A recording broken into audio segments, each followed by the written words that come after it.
首先我要分享呢個見證之前，我要感謝天上嘅上帝賜畀我父母有愛嘅救恩。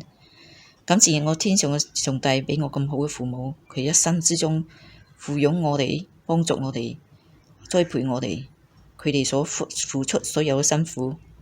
喺呢度我要分享佢哋得救嘅救恩。喺呢個見證，我又證明上帝救恩嘅真實，仲有佢話語嘅真實。願意一切嘅見證榮耀都歸於我天上嘅上帝。由於我父母都喺11月份分天家，於是我就開始對呢個月份起咗一個問題：為乜嘢上帝要將我父母喺同一個月份隔1年嘅時間接分天家？於是我就開始收咗好多我個人仲有我父母同11月份有關嘅教會嘅屬靈嘅書、教會嘅書、教會嘅日曆，仲有詩歌，我將佢哋組合上嚟，完成咗呢個見證。呢個見證係為我回應天父愛救恩，仲有我父母對我哋所付出嘅愛。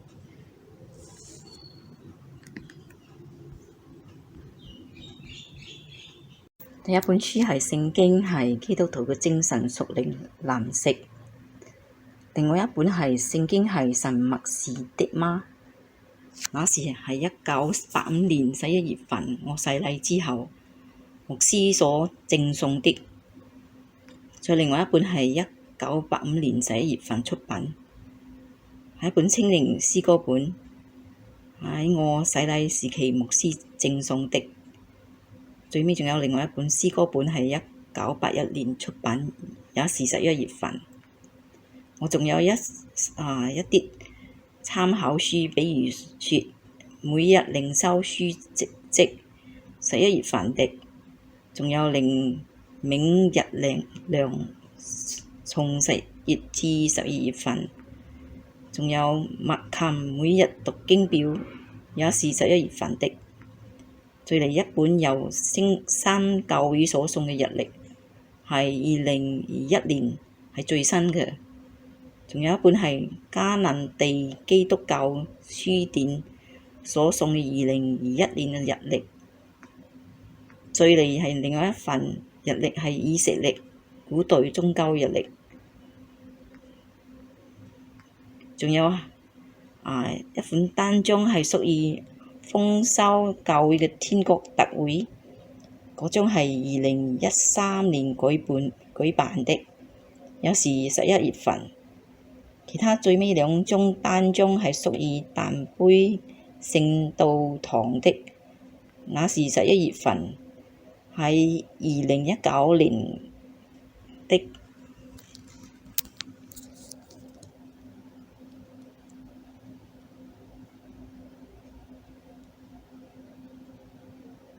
從細父母係我嘅精神幫助、物質仲有愛嘅來源。喺我暴露聖靈之後，我親身經歷有神嘅同在，學要去尋找上帝嘅精神幫助。好感謝主，讓我有機會同父母度過好多嘅回憶。11月11號2021年嗰日係母親分天家嘅時刻。我嘅第一反應係好難接受，但係靠主嘅力量，我幫弟妹唱2首詩歌，獻畀我媽聽。我相信母親海玲都一齊唱詩。第一首詩歌係耶穌愛我，我知道。第2首詩歌係神愛世人。有人說音樂係人嘅靈魂，基督徒有一樣喺靈可以通過詩歌或者讀聖經嚟與神溝通。詩歌讚美係其中一種溝通嘅方式，所以當我可以唱呢2首歌畀我母親嘅時候，我好感動啊！因為我好似感覺到嗰個時刻係上帝要帶母親返天家嘅時刻。呢首歌不止鼓勵我媽，又鼓勵我哋兄姊妹細路，知道耶穌同佢同在，知道2首歌耶穌愛我，我知道仲愛神愛世人呢種歌，其實係我哋細嗰陣時候去教會時時唱嘅歌。喺教會我哋學咗好多唔同嘅歌，但係突然之間聖靈帶領我哋呢個時刻唱呢兩首歌，係神嘅感動啊！我感謝主，因為呢兩首歌代表神出於靈搞俾我哋知道神係愛我哋啊！咁通過聖經，仲有通過愛子耶穌，去為咗我哋死喺十字架，付出愛。所以到我唱呢首詩歌《耶穌愛我》嗰陣時咧，我知道我就回憶起母親好專心聽聖經，雖然佢好疲勞，佢需要集中精神，但係佢都好專心去聽，佢都呢首歌安慰我媽，亦安慰我。我哋知道母親有耶穌嘅愛，我哋都有耶穌愛同在。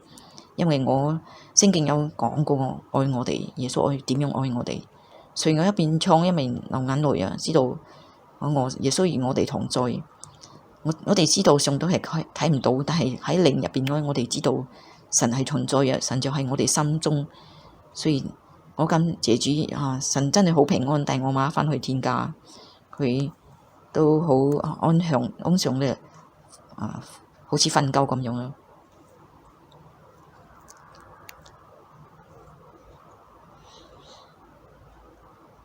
仲有一件我好肯定我媽嘅救恩呢，就係喺冬天我哋唱詩歌呢，係嚟自上帝嘅帶領呢時候，因為我識一個遠方有個教會姊妹，佢情況似我媽一樣，又係一個寡婦，佢有時幫我都有電話送嘅交通。不過呢，喺嗰日11月11號之後呢，幾個鐘頭之後，佢就送我幾首歌。可能係為咗要安慰我、鼓勵我。對我嚟講，當我喺聽呢幾首歌嘅時候咧，我好奇妙發現到有兩首歌正係我當日唱俾我媽聽嘅，所以我好感恩啊！因為上帝接咗呢個姊妹所發出嘅信息咧，回應我哋所發出嘅信息係唱詩歌係一樣嘅，所以證明係神嘅真實嘅存在，耶穌亦係存在。佢嘅活係靈嘅活嘅，所以佢接我返去媽住喺天家咧，我哋有靈嘅交通，呢個又係真實嘅，所以我對呢件事我感謝神對我哋嘅安慰啦。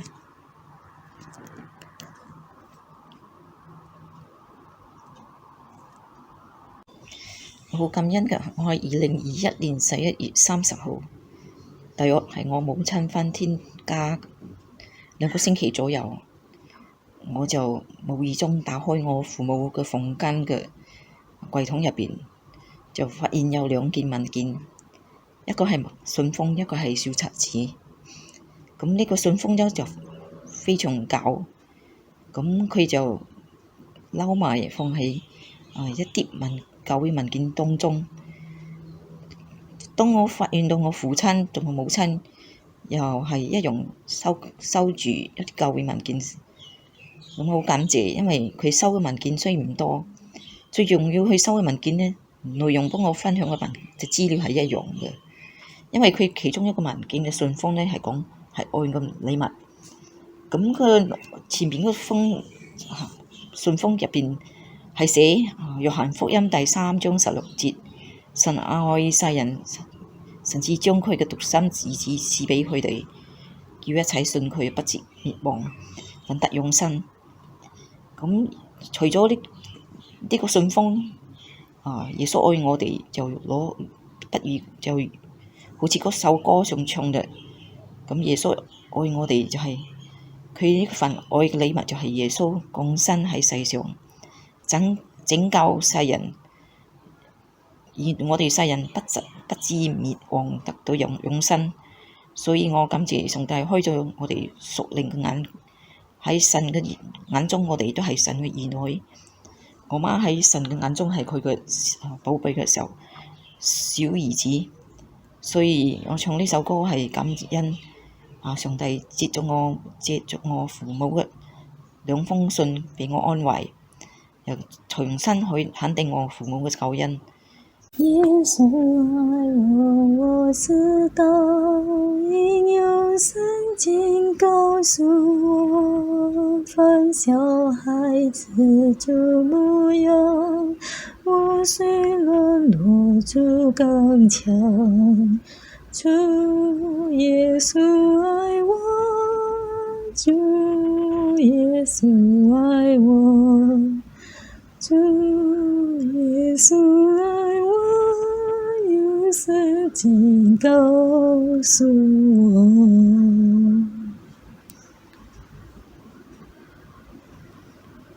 我將一切榮耀再次賜俾我天上嘅父神。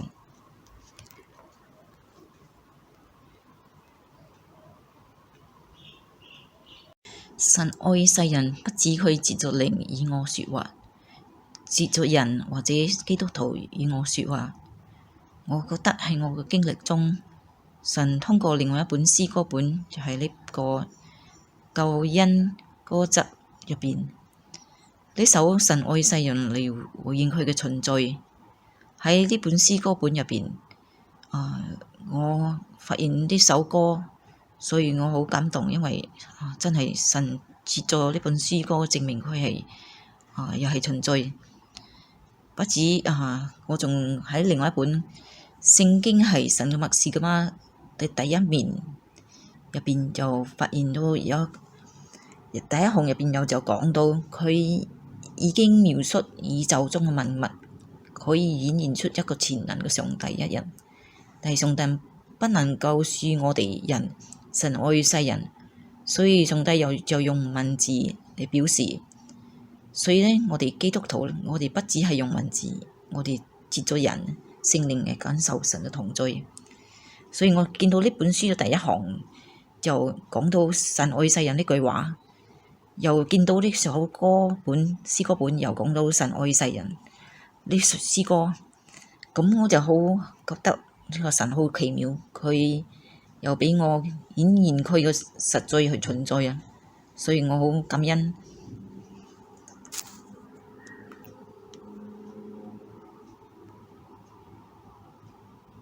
所以通過上邊五種情況證明神係真嘅愛世人。重新講第一個情況就係我11月11號從細路幫妹一齊唱詩歌兩首詩歌俾我媽嗰陣時咧，係受聖靈嘅感動嘅，就係耶穌愛我，我知道，仲有神愛世人呢兩首歌。第二個情況呢，就係我識嗰個教友，佢當日11月11號之後幾個鐘頭之後回應我喺手機入邊，又係呢兩首歌。第三個情況係我發現到我爸我媽喺佢櫃桶嗰度又收咗即係兩份幫我傳呢個見證有關嘅文件。第四個情況呢，就係我喺呢個救恩歌集入邊見到呢首歌神愛世人。第五個情況就係喺聖經係神默示嘅呢本書又記錄咗神愛世人呢句話，所以我覺得神嘅默意呢卷本書真係有興趣哦。我係覺得佢好真實，聖經就係好真實。通過呢件事，我就仲翻到，仲見到仲有青年詩歌本嘅第一面，又睇到同樣嘅嘢。咁呢本詩歌本嘅第一面就講神嘅話語係真嘅，因為神嘅話語係立定喺天上嘅。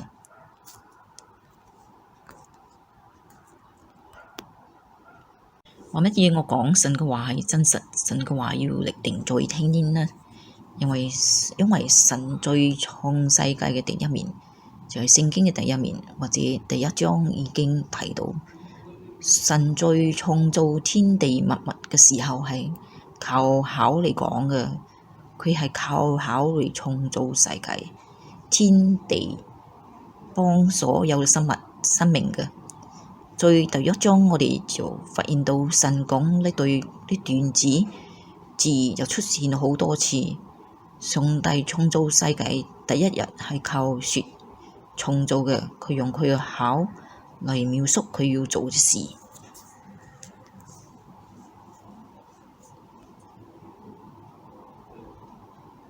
上帝在創造天地嘅第一日就將光帶嚟世界。上帝看創造世界乜嘢為好啲，就係光。我哋嘅上帝係創造世界嘅主，佢係光嘅來源，佢係壯光之父，創造光之父。除咗創世界之外，在雅各書第1章第17節又提到上帝係壯光之父。創世界第1章第14到19節就提到，上帝將光帶嚟世界之後，光就成為一個記號，然後上帝就能夠用佢有所謂嘅節期、日子、光年歲，又係我哋所謂嘅日曆，有分年月日，就係因為光嘅嚟到，光嚟能夠放喺天上嘅時候，就有黑夜白晝之分，而且仲有新生嘅循序。上帝就認為呢一切都係好嘅。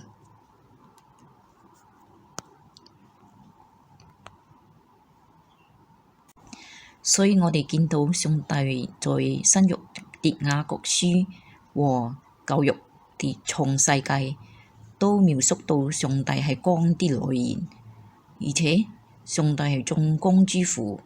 所以聖經嘅新約和舊約都係互相符合的，彼此之間都冇矛盾。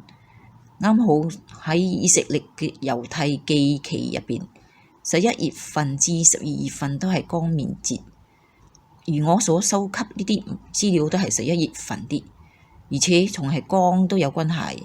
從呢度我可以看到神係顯現呢啲資料，證實佢係實際存在嘅主，而且佢嘅話語又係真實的。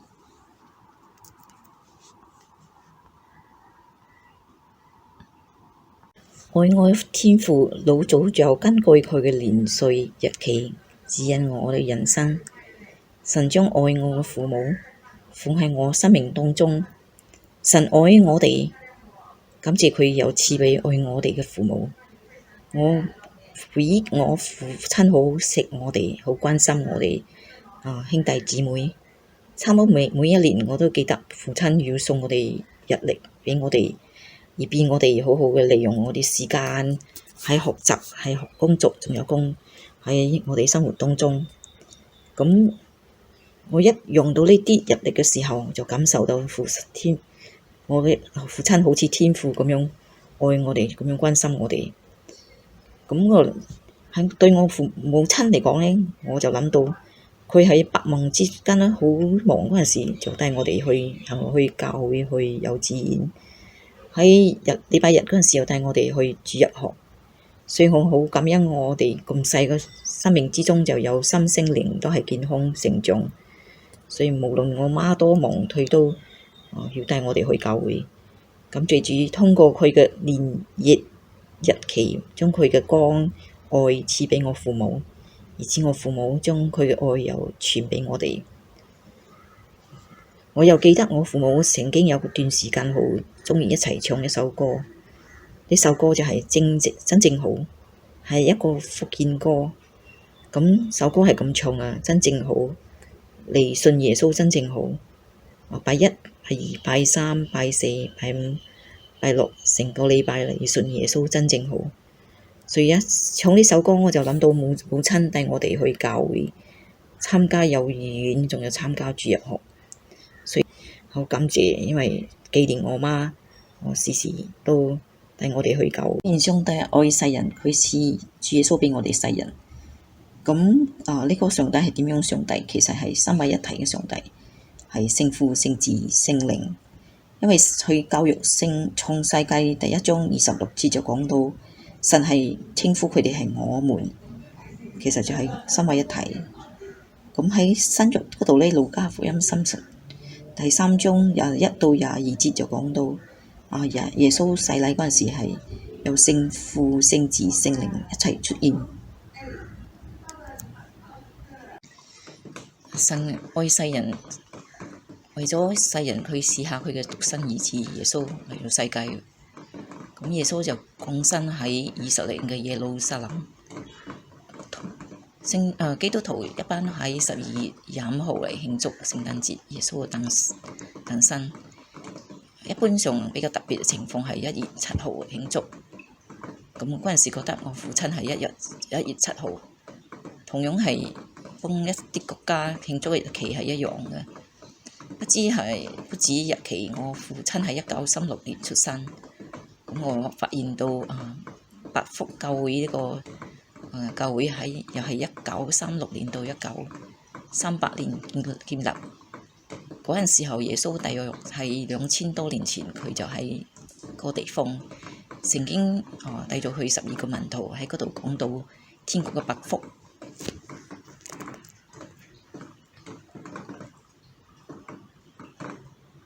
除咗我父親幫耶穌降生嘅日期有相似之地，其實耶穌洗禮幫我父母都有相似之地。比如講，我父親係3月30號2017年幫母親一齊洗禮，嗰陣時係牧師為我父母洗禮。咁我本身係11月1985年受浸水禮。咁我母親洗禮之後，大約係3年半左右就返天家。咁嗰陣時係11月11號2021年。咁我又發現到我哋耶穌從洗禮一直到傳福音到返天家都有3年半左右嘅時間，所以我感謝主俾我見到呢個係一個看見神俾我見到神嘅實在嘅存在。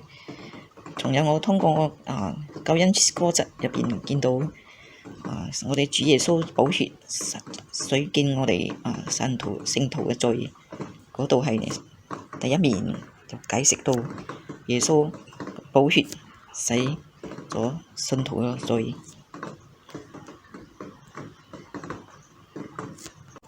我點樣肯定我父母真係得入天國呢？我當初仲有一個問題，我希望從上帝嗰度得到更加多嘅肯定。我感謝天父俾我好多安慰，因為佢俾我好多信息，俾我好多嘅肯定，證明我父母真係有永生嘅生命。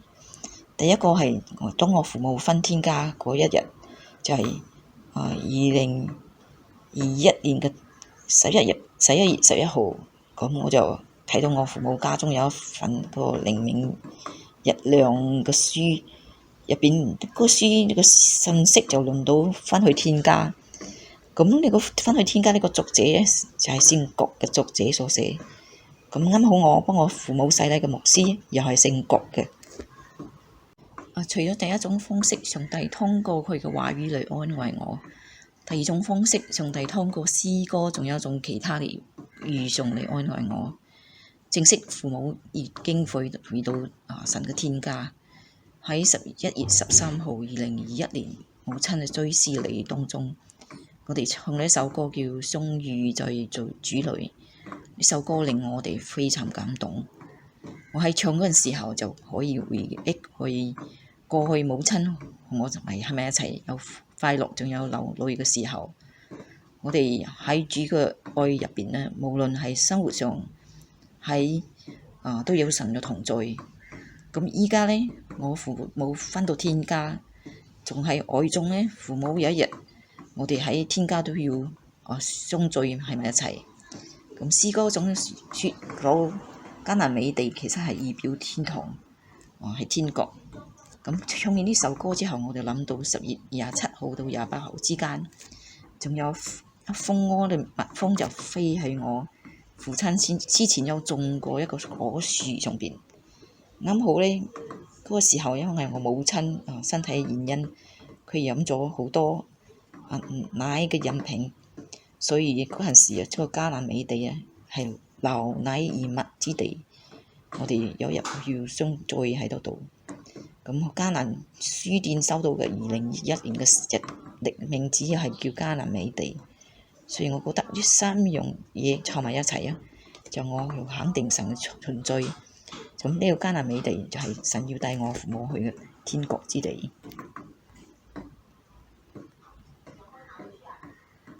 下面呢個圖表表示我父母都承受到天國嘅救恩，係因為喺11月嘅2018年嗰年，母親曾經有吩咐我幫父親一同去參加我細嗰陣時去嘅教會，嗰間係鄧貝聖道堂教會。咁因為我去咗另外一間教會，我爸又去咗另外一間教會，覺得好奇妙就係母親居然鼓勵我哋一齊去鄧貝教會。咁我幫我爸一齊去嗰日呢，就係11月10號嘅時候，就講到信息係關於耶穌講論天國8福其中一福，係屬於基給牧義嘅人有福啦，因為佢哋得到補足。喺馬太福音第5章第6節，其實呢個經文係針對給牧有神嘅話語，給牧追求神義嘅人係有福啦。所以喺神嘅國度入邊呢，係能夠得到補足，呢個係天國嘅其中之一福。另外一個信息係講到雅各書要順服上帝，咁上帝呢，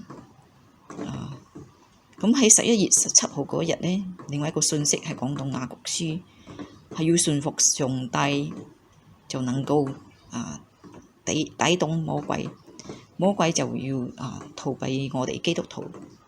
所以咧，我喺我父親後邊嗰度見證嗰度，我就要更加清楚講明呢個聖經節嘅意義。咁另外一個聖經節係詩篇51章第1節，其實佢係類似神嘅決定，係證明佢嘅救恩，因為佢神嘅慈愛塗抹啦我哋基督徒嘅過犯，所以我哋基督徒靠住主耶穌犧牲死喺十字架上，我哋嘅罪能夠得到赦免。感謝主啊，佢嘅寶血洗去我哋基督徒嘅罪。咁將來有一日基督徒能夠承受永生嘅生命，能夠入去神俾基督徒一個安息嘅地方，就係天堂之地。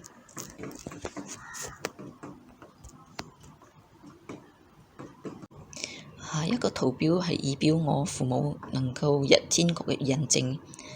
呢個係一個84歲先知，佢講論主耶穌嘅降生。主耶穌係俾我哋永生嘅生命，係賜俾我父母天國嘅救恩。就喺11月18號2020年嗰一日，我就讀到麥琴每日讀經嘅路加福音第2章。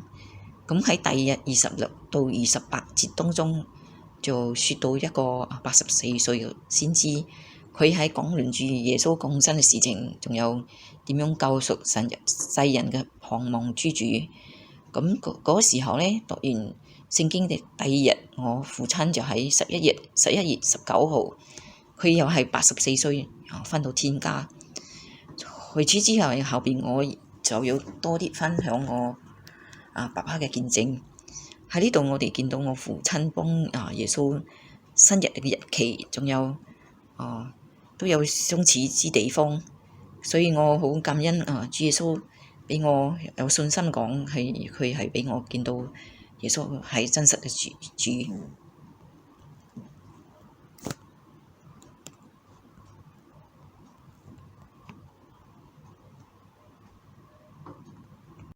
喺呢邊呢，上帝又俾我好多安慰，就喺呢本聖經係神默示㗎嘛。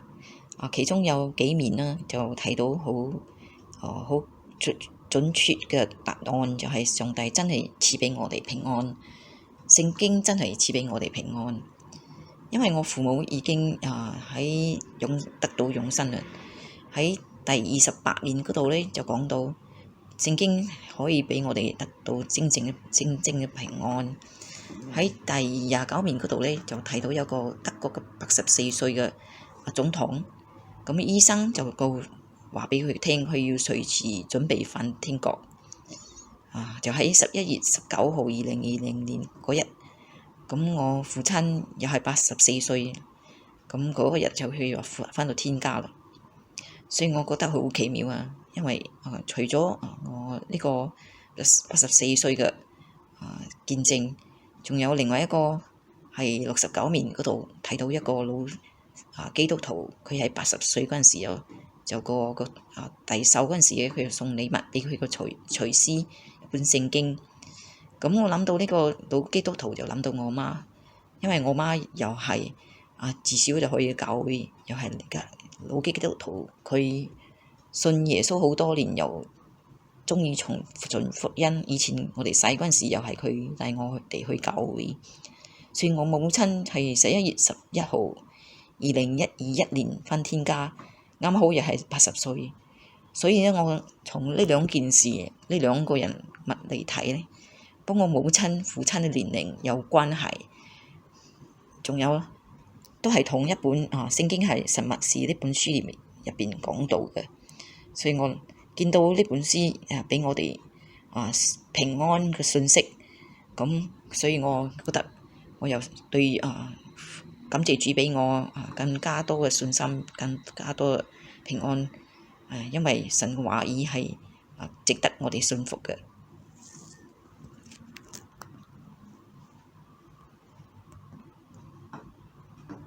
喺呢度我哋見到一張單張係屬於天國特會嘅，嗰係2013年11月份我參加呢個天國特會嘅單張，佢係預表我父母返天國嘅，因為我都發現到我父母喺11月返天國，幫呢個日期係一樣嘅。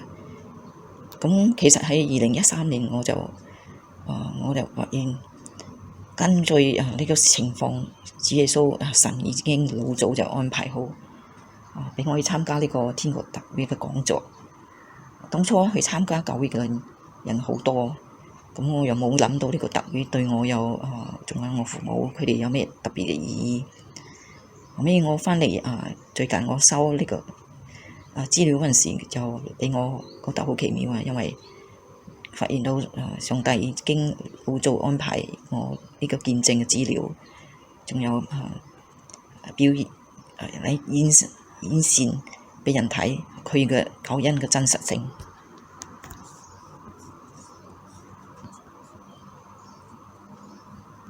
之前我已經講過，我曾經開過豐收教會嘅天國特會嘅講座，咁嗰陣時係2013年11月22號到23號之間，而我嘅父母都係11月嘅時間返去天家。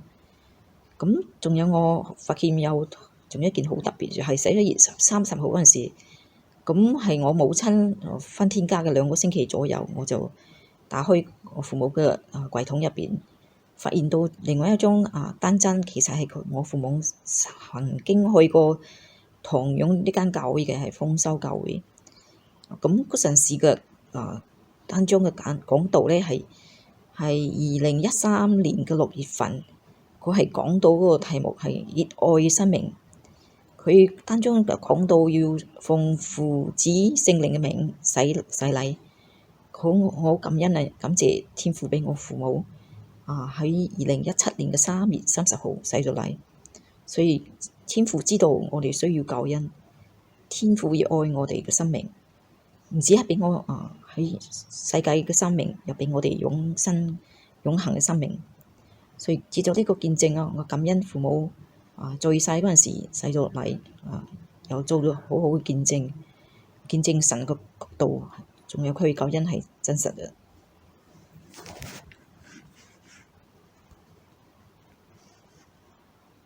喺呢邊咧講到我父親佢係2020年11月19號嗰日佢返天家所見到嘅情況。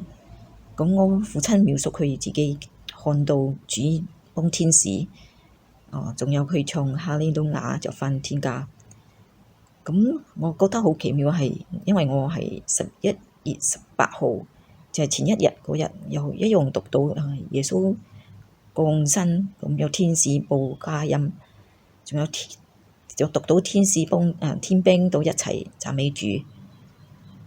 就比如咁第13節、第14節嘅嗰度就講到一大堆軍兵從天使一齊讚美上帝，講最高之處榮耀歸於上帝，就係喺地下咧平安就歸於俾佢所喜悅嘅人。咁我就聽到會分享我爸爸喺19號嗰日就看到有天使，仲有耶穌一齊去地下返天國。仲有佢曾經講過去趕走魔鬼，佢話個魔鬼騷擾家人，佢好勇敢趕走魔鬼。咁佢又講到係上帝幫天使一齊幫佢趕走，所以我喺呢度我就好肯定我上帝係真實存在嘅。咁因為上帝愛我父母，所以佢帶咗我父母嗰陣時咧，佢帶光嚟又趕走嗰啲黑暗啲嘢，將一切擁有歸畀我上帝。咁喺呢度我又讀到耶穌係愛我世人，所以佢自己死喺十字架，佢嘅罪洗咗我哋嘅罪。咁喺19號我仲讀到路加福音第3章，仲有希伯來書嗰度就講到上帝兒子真係被釘喺十字架，佢嘅寶血係洗咗我哋嘅罪。我感恩主耶穌畀我父親有咁好嘅見證，配合到聖經嘅話語。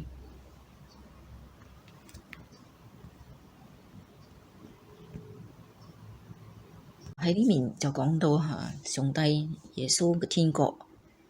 咁喺11月19號嗰日係我父親返天家嘅嗰日，咁我就讀到有兩面係來自唔同嘅書，兩本書。咁其中一本書係叫500個聖經人物，入邊就睇到耶穌講論到上帝嘅國。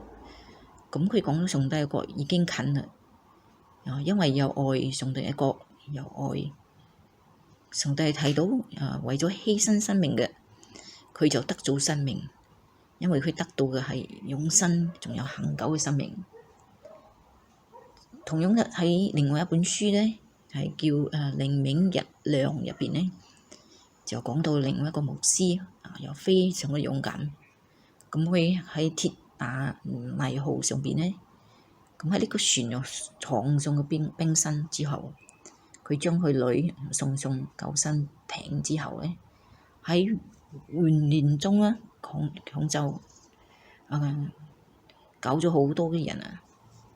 聽講佢一面發救生衣，一面就喊住講先畀婦女細路和未信主嘅人先上救生艇。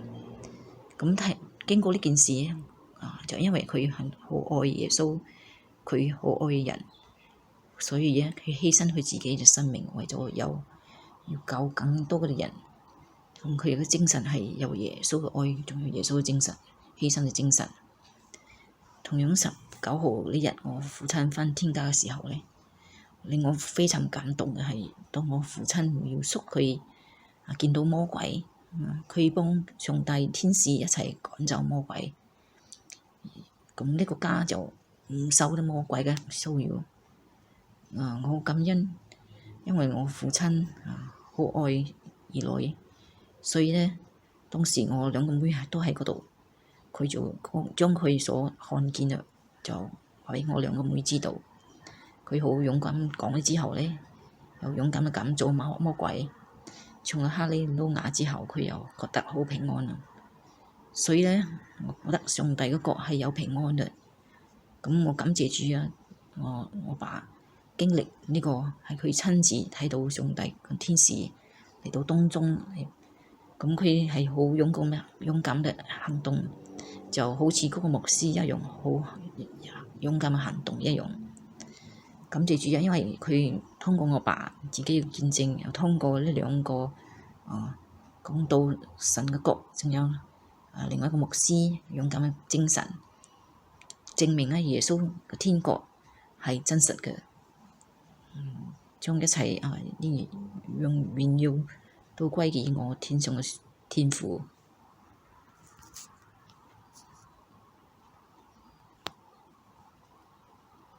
喺呢個信息，我就講到我母親嘅安葬日嗰日耶穌點樣安慰我？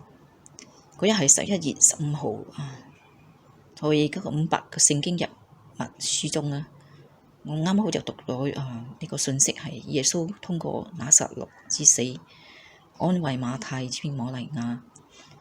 咁馬太同瑪利亞佢嘅兄弟拿撒勒就死咗好多日，耶穌好遲至嚟到，係因為耶穌幫佢哋關係好好啊。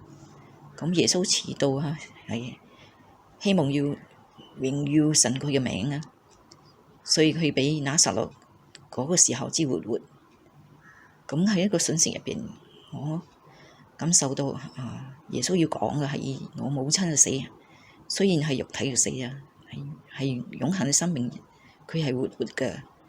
因為我當中有講過安息當得勝啊，就比如我母親嗰日就係個安息，又係一個得勝嘅日子，因為佢喺神嘅國度入邊，佢係有永恆嘅生命。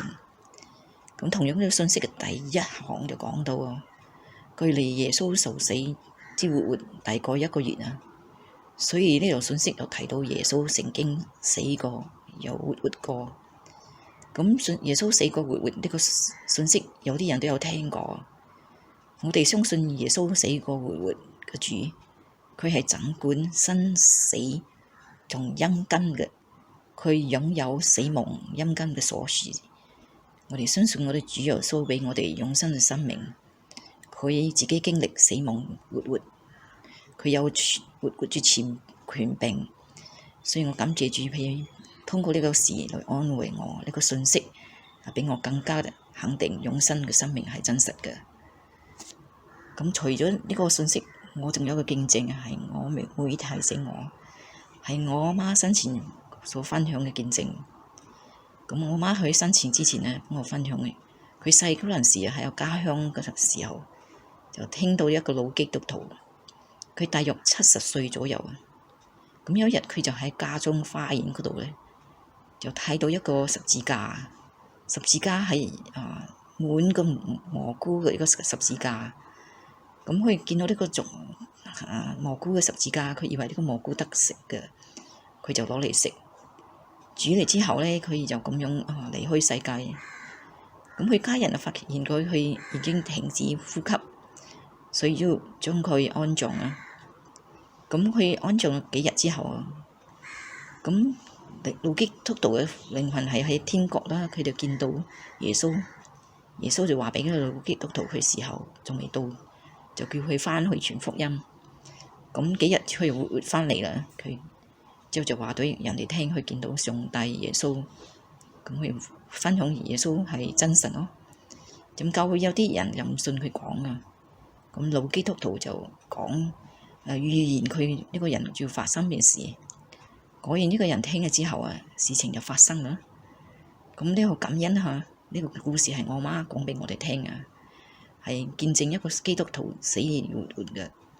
咁同樣呢個11月15號耶穌通過呢個信息又重新畀我哋肯定，我媽又係活嘅，因為佢以前講畀我哋活嘅信息，呢個又係講佢自己係活嘅，所以我真係感恩我媽，我上帝畀我安慰安慰我媽係真係有佢嘅永生嘅生命，感謝主啊！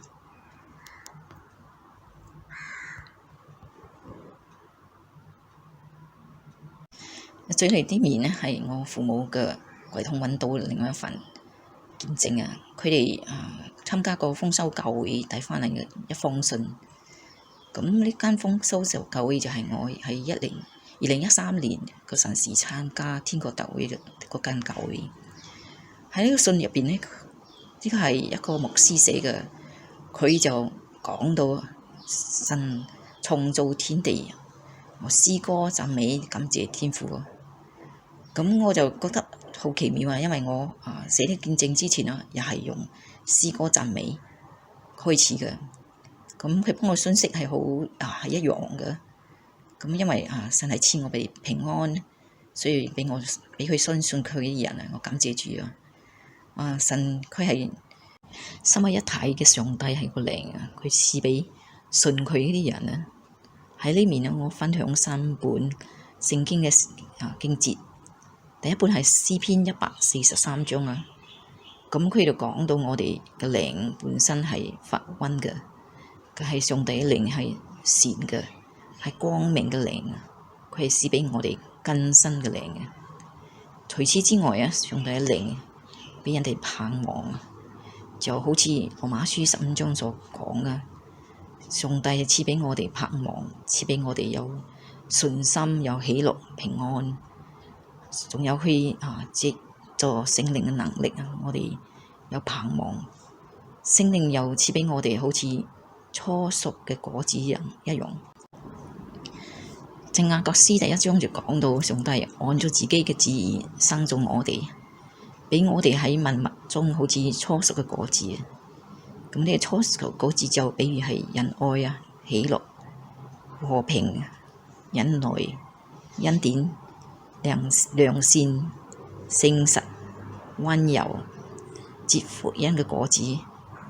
咁仲有約束佢嘅舌頭啊，所以我好感恩啊！父母係一個好好嘅見證啊！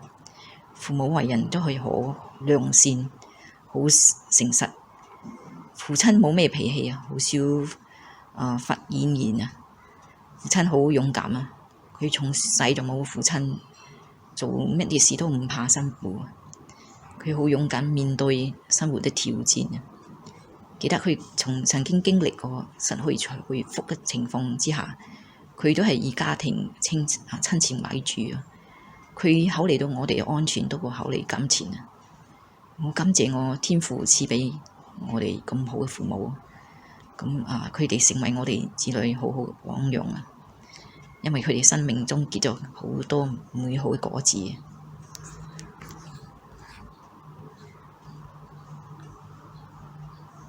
試諗下，嗰位住天上嘅天父賜畀我哋世上嘅父母係咁樣恩情難報啊！咁喺天上嘅父神愛我哋嘅天父，唔係更加恩情難報咩？因為天父除咗畀我哋父母所畀我哋嘅，佢仲畀我哋永生新生命、屬靈嘅生命、永恆生命仲愛，係世界任何偶像唔得代替嘅。咁世界偶像係冇生命啊，佢唔得畀人哋平安，又唔得畀人哋永生。咁我哋天父身為一神一體嘅神，係畀我哋救恩，係所有世界上嘅金錢、財富、地位、權力都買唔到嘅。所以我哋感謝耶穌啊，死喺十字架，為咗赦免我哋嘅罪啊，使到我哋得有永生嘅生命。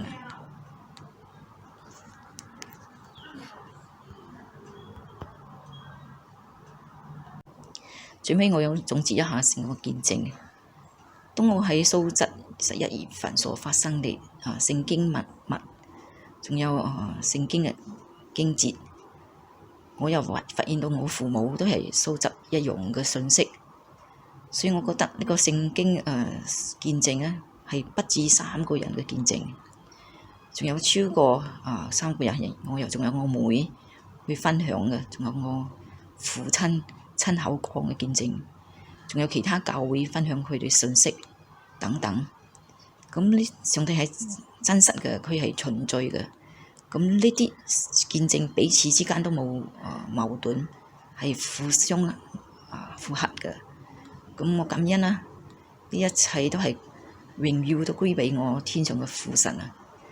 咁我希望你哋聽嗰啲見證之後，都願意接受主耶穌成為你哋個人嘅教主，接受耶穌愛嘅禮物，因為耶穌愛世人啊！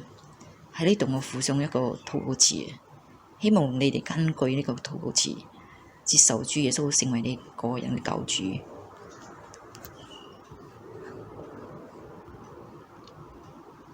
神愛世人，甚至將他的獨生兒子賜給他們，叫一切信他的不至滅亡，反得永生。